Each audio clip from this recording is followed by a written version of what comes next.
हम अभी इतिहास बना रहे हैं। हमने वित्तीय बाजारों में अब तक की सबसे बड़ी गिरावट देखी है। इस वीडियो में मेरा मिशन और उद्देश्य आपकी मदद करना है। बहुत ही सूचित और अच्छी तरह से सोचे समझे व्यापारिक निर्णय लेना, और कैसे हमें डरने और भयभीत होने की आवश्यकता नहीं है, क्योंकि वही भावनाएं हैं जो जनता आपके दिमाग में इस समय भरना चाहती है। चाहे आप कहीं भी देखें, चाहे वह क्रिप्टो करेंसी हो और हमें खूनी रविवार देखने को मिले, चाहे वह वैश्विक हो। Er haben uns Black Monday. हम विस्फाफिन फ्राइग शीमी फर्स पैसी फ्रीग गिरावट से बारे में बात कर रहे हैं। पुलिस में इफन के बारे में बात कर रहे हैं। ट्रिलियन नष्ट कर दिए गए, सब कुछ मिटा दिया गया। We set tension the outlet near fi दृष्टिकोण man later. ठीक है, दर्द और डर सभी के सामने आया है, लेकिन इस वीडियो में मैं आपको दिखाना चाहता हूं कि आप वास्तव में कैसे आत्मविश्वास प्राप्त कर सकते हैं और कैसे मुनाफा कमा सकते हैं इन मूव्स पर। लेकिन मैं आपको बताऊंगा कि मुझे क्या लगता है कि अगले सबसे अधिक संभावित ट्रेडिंग सेटअप हैं। मैं क्रिप्टो के बारे में बात करना चाहता हूं। क्या आप पहले और सबसे महत्वपूर्ण बात बिटकॉइन पर ध्यान केंद्रित करना चाहते हैं? फिर हम कुछ वैश्विक बाजारों को देखना शुरू करेंगे। जापान में क्या हो रहा है? क्या सोने और वीडियो एप्पल में अवसर है? मैं इस बारे में बात करना चाहता हूं और फिर अंत में अल्ट कॉइन्स पर नजर डालना चाहता हूं, क्योंकि मुझे लगता है कि यह कहना उचित है कि अल्ट कॉइन अभी कुछ बहुत बड़े और विशाल अवसर दे रहे हैं, और यही इस वीडियो का मुख्य संदेश है। ये इबस्ट्रे फ्रीगामरी एवसिडियम वैशन इसी हम गिरावट देखना चाहते थे। यदि आपने मेरा अंतिम वीडियो देखा है तो मेरे सटीक शब्द थे। मैं निचले दामों के लिए बिटकॉइन को लेकर शॉर्ट रहूंगा। ठीक है, उस वीडियो के दौरान निश्चित रूप से बिटकॉइन के बड़े दुर्घटना की चेतावनी दे रहा था, और क्यों मैं अपनी शॉर्ट स्थिति में बना रहूंगा, अपनी लंबे स्थिति को मुनाफे के लिए पूरी तरह से बंद कर दिया था, यह समझा रहा था, और आगे क्या होने वाला था। तो मुझे उम्मीद है कि आपने ध्यान दिया होगा, क्योंकि हमने निचली ओर एक बड़ी गिरावट देखी है, बहुत तेजी से 64 अथवा 1,05,65,000 ये मेरी सी बहुत बहुत पागलपन है। तो हाँ, चलो इसे एक साथ विश्लेषण करते हैं, और मुझे अगले की तैयारी करने दें। तो मैं आपको सबसे पहले कुछ साझा करना चाहता हूं जो मैंने वास्तव में किया है। पर चैंपियंस से इस चैंपियंस लाइव स्ट्रीम में कहा था, रविवार से मैंने उन्हें सब बता दिया था क्यों मुझे सबसे अधिक संभावना महसूस हुई, और मैं क्या देखना चाहता था कि $50,000 को निकालने के लिए एक गिरावट हो। भविष्यवाणी और इस मिक्शीन 45,162 तक गिरने देना, उल्टे उछाल के लिए दैनिक नंगे नियंत्रण बिंदु। Meshi we inger bisser edier censure i was and si अच्छा and पसंदीदा ट्रेड सेटअप था। ठीक है, तो मैं उस ड्रॉप की तलाश कर रहा था, और मैंने न केवल मेंबर्स लाइव स्ट्रीम में चैंपियंस को आगाह किया, बल्कि यहां ट्विटर पर भी बताया। मैं समझा रहा था कि उस स्ट्रीम को खत्म करने के बाद मैं ये बताने आया था कि मैं चाहता हूं कि कीमतें और नीचे जाएं। मैं इसकी उम्मीद कर रहा हूं अगला परिणाम एक बड़ा नीचे की ओर बढ़े। ठीक है, हम इस कमजोरी को पहचान रहे थे जो प्रवृत्ति का अनुसरण कर रही थी, तरंगों के साथ व्यापार करते हुए। इसलिए मैंने $65,000 पर लंबी स्थिति को पूरी तरह बंद कर दिया, लाभ कमाने के लिए, प्रॉफिट। और इसी कारण मैंने बिटकॉइन पर अपने शॉर्ट ट्रेड्स शुरू किए। क्यों? क्योंकि मैं तरंगों का अनुसरण कर रहा था। बहुत सारे लोग इससे भ्रमित हो सकते हैं, का मार्केट शॉर्ट्स पर नाराज हो रहा, लेकिन असांती में भी हम व्यापारी हैं। हम यहाँ लाभ कमाने और संभावनाओं के साथ व्यापार करने के लिए हैं, और ये संभावनाएं बदल सकती हैं एक टन से कोई दिन तक। विश्लेषण पर निर्भर करता है। तुम जानते हो कि इसमें रोजाना अपडेट्स होते हैं। तो मैंने उस कमजोरी को पहचाना, मैंने शॉर्ट लिया, और हां, वहां सबसे बड़ी भविष्यवाणी चैंपियंस के साथ सटीक न्यूनतम के लिए साझा की। वर्तमान में आप देख सकते हैं कि वो 19,105 मिला है। टेली नेकेड पॉइंट ऑफ कंट्रोल टेली 49,700 मेरे लिए वो बड़ा लक्ष्य था। आप इसे वास्तव में यहाँ कम समय के फ्रेम में देख सकते हैं। दृश्य प्रतिक्रिया को मारा 40,162 से 8% से भी ज्यादा उछाल ऊपर की ओर। उस दैनिक स्तर का पूर्ण फ्रैक्शन हुए, और 10% से अधिक की बड़ी उछाल प्राप्त करते हुए। माध्यम से प्रवृत्ति का अनुसरण करें, बस निम्न ऊंचाइयां निम्न निचले स्तर थे।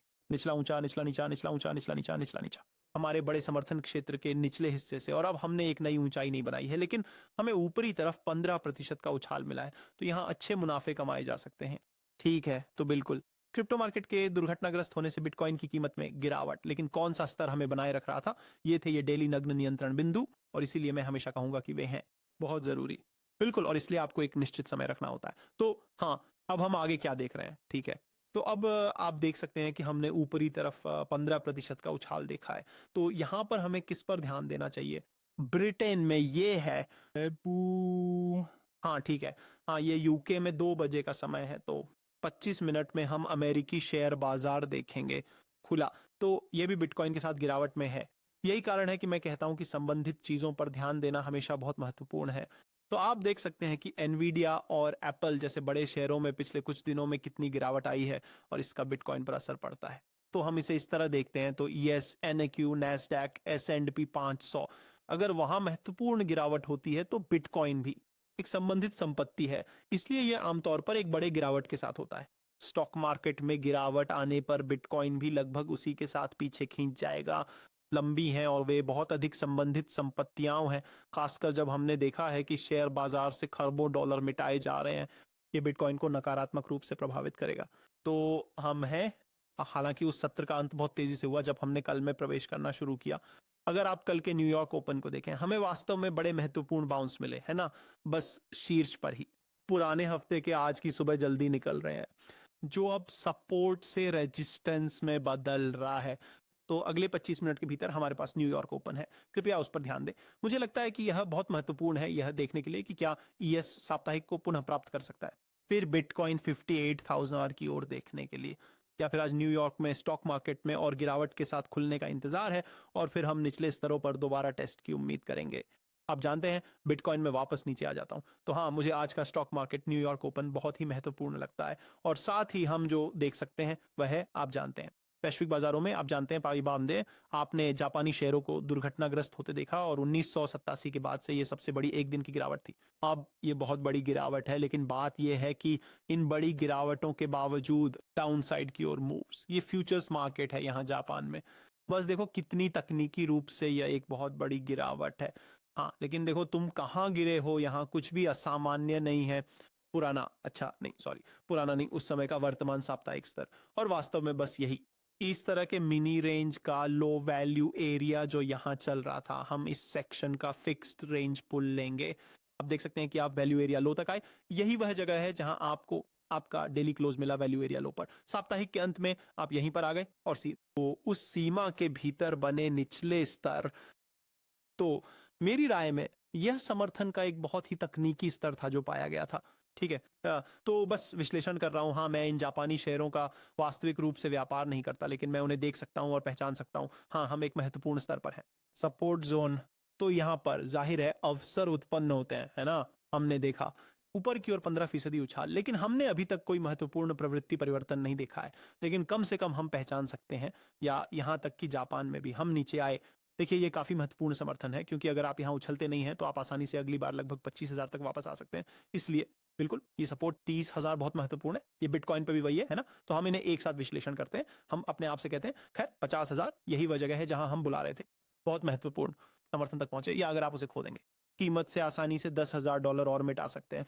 जब कीमतें इन बड़े महत्वपूर्ण समर्थन स्तरों तक गिरती हैं तो आप बाउंस की उम्मीद करते हैं, लेकिन सोचिए, जब आप उन वास्तविक महत्वपूर्ण समर्थन स्तरों तक आते हैं, ज्यादातर लोग डरे हुए होते हैं, वे भयभीत होते हैं, वे देख रहे होते हैं कि यह कहां समाप्त होगा। वे लंबी अवधि के लिए नहीं देख रहे हैं, बल्कि भारी डर में कम कीमतों पर बेच रहे होते हैं।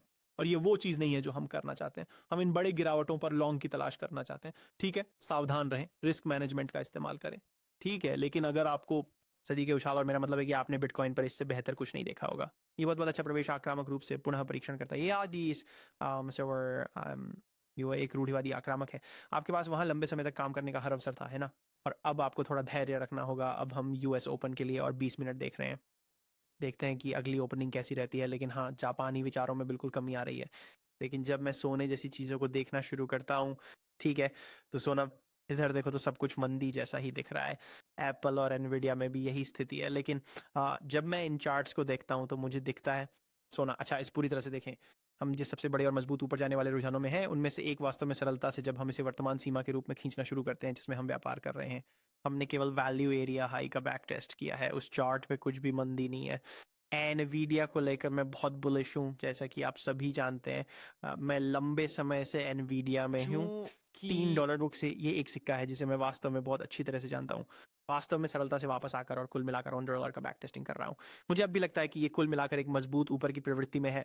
ये अभी भी मेरे लिए खरीदारी के मौके, चाहे वह एप्पल हो, चाहे वह एनवीडिया हो, चाहे वह सोना हो, ये बहुत मजबूत क्या trend है। ऊपर की ओर रुझान बदल सकते हैं और वे नीचे की ओर जा सकते हैं? जवाब है हाँ, लेकिन हम ट्रेडर्स के रूप में कब ये नहीं जानने की आवश्यकता नहीं है। हमें केवल उछाल की संभावनाओं को जानना है।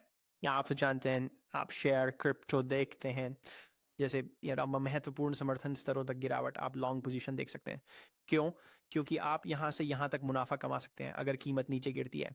आपने कुछ मुनाफा सुनिश्चित कर लिया है। क्यों? क्योंकि आपने मुनाफा लिया है। तो एनवीडिया में भी यही है। अगर वो $100 से $110 तक बढ़ता है, फिर $90 तक वापस आता है, आप उस मूव पर मुनाफा ले सकते हैं एंड फिर आप अगले सबसे अच्छे सौदे की तलाश कर सकते हैं। सो ये है मेरा इन बढ़ती कंपनियों पे सोचने का तरीका, जैसे सोना, जैसे एनवीडिया, जैसे एप्पल।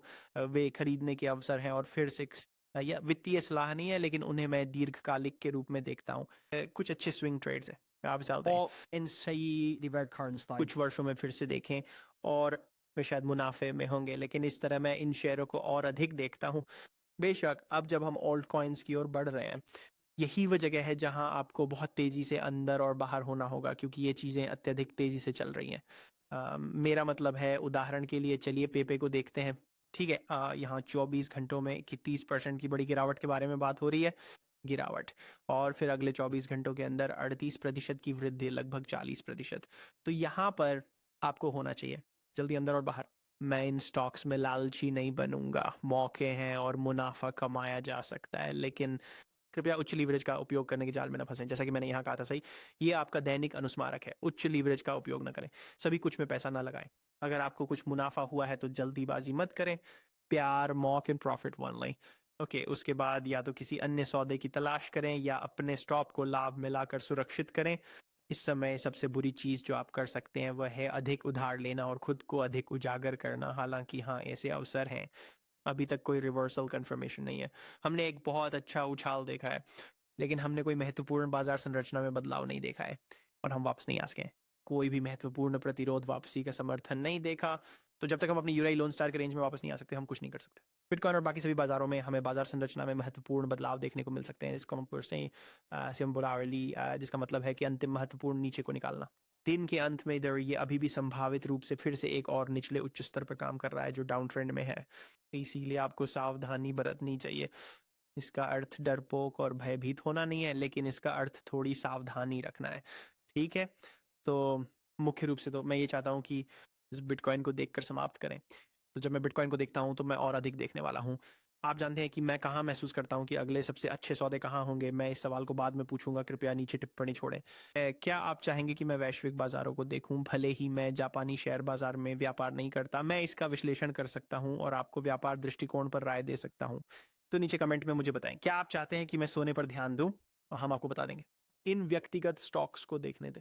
हाँ, मुझ में बहुत दिलचस्पी है, क्योंकि अधिकांश लोग क्रिप्टो मार्केट को पसंद करते हैं। ये सारे सोलह सोर्स करना है, इसीलिए मैं उसी पर ज्यादा ध्यान देता हूँ। लेकिन अगर आप वैश्विक बाजारों में रुचि रखते हैं, जो मुझे बहुत महत्वपूर्ण लगते हैं, तुम जानते हो, भले ही ये सिर्फ यहाँ शेयरों को देखने के बारे में हो, के बाजार आपस में जुड़े होते हैं और उनका बिटकॉइन पे प्रभाव पड़ता है। इसलिए अगर आप चाहते हैं कि मैं इसे देखूं तो नीचे बता दें। खैर, इसके अलावा आइए बिटकॉइन पर चलते हैं। ठीक है, बिल्कुल, मुझे लगता है कि यह एक शानदार अवसर था और इससे एक अच्छा उछाल देखा गया है। ठीक है, अब हम अगला क्या देख रहे हैं? न्यूयॉर्क ओपन होने में फिर से 15 मिनट। मुझे लगता है कि स्टॉक मार्केट में जो होता है वो बहुत महत्वपूर्ण है, तो कृपया कृपया कृपया इसे मत भूलें। इससे आप वर्तमान में अवगत रह सकते हैं। बेशक इस छोटे से दायरे के बारे में मैं इसे मिनी रेंज कहूंगा जिसमें हम हैं। फिर से हम नियंत्रण बिंदु पर हैं। ठीक है, तो यह ना तो मैं इसे ना बुलिश ना बेयरिश कहूंगा। जब हम कंट्रोल पॉइंट पे होते हैं, ये वो समय है जब आपको ज्यादा इन्वॉल्व नहीं होना होता है। आपको बाहरी सीमाओं का इंतजार करना चाहिए, लेकिन साप्ताहिक रूप से, और जब तक हम नीचे रहेंगे हम उस पुनः परीक्षण की प्रतीक्षा कर सकते हैं, लेकिन हमें सप्ताह में पुनः प्राप्त करना होगा। यस, पर तो हमें बिटकॉइन के $58,000 की ओर वापस देखने की संभावना है ना? बिटकॉइन निश्चित रूप से अधिक इंट्राडे समर्थन। इसे देखो, ये एंकर व्यू इसे दैनिक नंगे नियंत्रण बिंदु के साथ दिखा रहा है और हमारे पास वास्तव में 22,000 के लिए काफी महत्वपूर्ण समर्थन है, क्योंकि अगर हम 22,000 खो देते हैं, और ये बहुत बहुत ज्यादा मुमकिन है कि हम नई न्यूनतम की तलाश में हैं, तो मैं 22,000 को बहुत महत्वपूर्ण मानता हूं। सही, मैं इसे वास्तव में बहुत महत्वपूर्ण मानता हूं। और आप ये भी समझ सकते हैं कि आपके पास वह सीसी फिबोनाची भी है से पहले, सब 51,700 पे। नहीं, इसे अधिक स्पष्ट रूप से दिखाने के लिए मैं इसे जोड़ रहा हूं। देखें, ये 51,700, $51,400, सीसी का निचला स्तर, लेकिन वास्तव में हम लगभग 52,000 पर नजर डाल रहे हैं। यदि हम इसे खो देते हैं तो मैं बिटकॉइन पर नए निम्न स्तरों और कम कीमतों को देखने की उम्मीद करूंगा। ठीक है, लेकिन हम इस समर्थन को बनाए रख सकते हैं। और फिर से एक बड़ा यदि लेकिन अगर न्यूयॉर्क सत्र के दौरान हम साप्ताहिक पुनः प्राप्ति को देख सकते हैं तो मैं कीमत को $68,000 की ओर वापस जाते हुए देखने की उम्मीद करूंगा। $1,000 अगले होंगे। सो ये स्मार्ट सीन थे और मैं इसे ये कहकर समाप्त करूंगा कि ट्रेडर्स के लिए लाभ कमाने के लिए हमें यह जानने की आवश्यकता नहीं है कि अगली कीमत कहाँ जा रही है। हमें केवल उच्च संभावना वाले ट्रेड सेटअप का इंतजार करना है जो हम कर रहे हैं। आपने बिल्कुल देखा और ये अगर भविष्यवाणी $29,000 के लिए नीचे जाने के संकेत मिले थे और फिर हमने प्रतिक्रियाओं को देखा और ट्रेड किया। ठीक है, इस समय हमें यह जानने की जरूरत नहीं थी कि कीमत ऊपर जा रही है जैसा कि यह हुआ या नीचे। क्यों? क्योंकि हमने ट्रेड लिया है और अब धैर्य रखने की बात है। या तो हमारे विचार गलत साबित होंगे, कीमत गिरेगी, हम नुकसान सहेंगे, या ये जो जिस तरह से बढ़ा उसे बढ़ाया और फिर आप स्पष्ट रूप से लाभ कमा सकते हैं। और इंसान ध्यान, आपको मुनाफा कमाने के लिए यह जानने की आवश्यकता नहीं है कि आगे क्या होगा। आपको बस एक अच्छा व्यापार सेटअप चाहिए जिसमें उच्च संभावना हो। उस ट्रेड को लॉक करें, टेक प्रॉफिट लें, अपना स्टॉप लॉस ऊपर सेट करें और फिर अगले ट्रेड की तलाश करें। हाँ, बेशक पूर्वानुमान और संभावनाएं इसमें शामिल हैं, लेकिन आप गलत भी हो सकते हैं आगे समग्र विचारधारा और व्यापार पर। लेकिन जब तक आप उस टेक प्रॉफिट को लॉक कर लेते हैं और स्टॉप लॉस को आगे बढ़ा देते हैं, तब तक आप ट्रेड में तकनीकी रूप से गलत हो सकते हैं और फिर भी मुनाफा कमा सकते हैं। ठीक है, मुझे उम्मीद है कि आपने इस वीडियो का आनंद लिया होगा। मुझे पता है कि ये थोड़ा अलग अलग हुआ है क्योंकि मैं कई अलग चीज़ों को कवर करना चाहता था और कुछ चीज़ों को एक प्रयोग वीडियो के रूप में लिया है। तो कृपया नीचे अपनी प्रतिक्रिया दें और मुझे बताएं कि आपने इसका आनंद लिया या नहीं। बेशक यदि आप हर दिन अधिक फोकस वीडियो देखना चाहते हैं जिसमें लाइव ट्रेडिंग और सभी शिक्षा शामिल है, आपका बहुत बहुत धन्यवाद। और हाँ, न्यूयॉर्क ओपन के 15 मिनट मैं इसका इंतज़ार कर रहा हूँ। अगर आप जानना चाहते हैं कि मैं इसे रियल टाइम में कैसे ट्रेड कर रहा हूँ